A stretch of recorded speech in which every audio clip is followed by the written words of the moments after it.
Aujourd'hui, je vais vous spoiler directement. La différence entre une électrocution et une électrisation, c'est que dans le cas d'une électrocution, la conséquence, c'est la mort. Salut les apprentis électriciens, c'est Jérémy, l'électricien, et je vous souhaite la bienvenue dans cette toute nouvelle vidéo.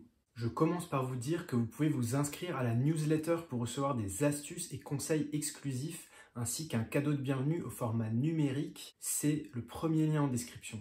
Trêve de blabla, c'est parti pour la vidéo.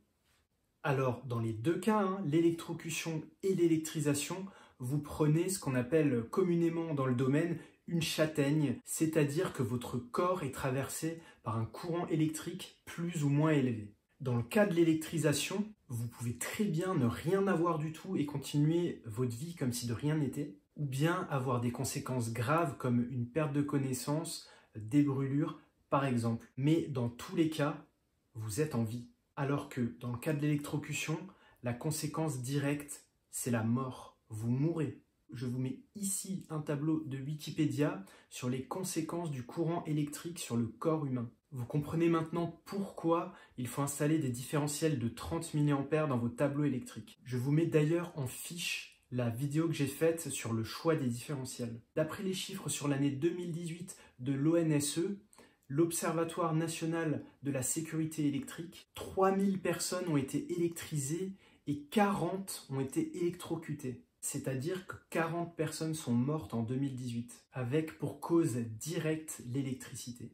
En plusieurs dizaines d'années, le nombre de victimes d'électrocution a été divisé par 5 grâce aux différentes évolutions réglementaires comme par exemple la norme NFC 1500 et la prise de terre en 1969, l'interrupteur différentiel de 30 mA en 1991 et le diagnostic électrique obligatoire pour la vente de logements de plus de 15 ans en 2009.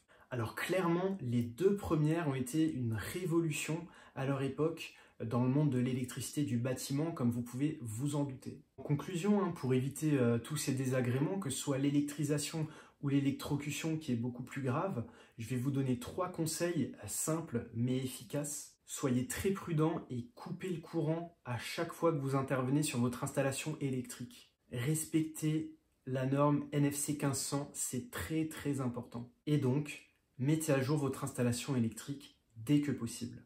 Merci à vous d'avoir suivi cette vidéo. Si mes infos et mes conseils vous ont apporté quelque chose, n'hésitez pas le petit like, à vous abonner en cliquant juste là pour suivre les prochaines vidéos et cliquez sur la cloche pour en être averti. Et comme d'habitude, les autres vidéos sont juste là. C'était Jérémy, l'électricien, je vous souhaite un bon week-end et je vous dis à la semaine prochaine pour la nouvelle vidéo. Ciao!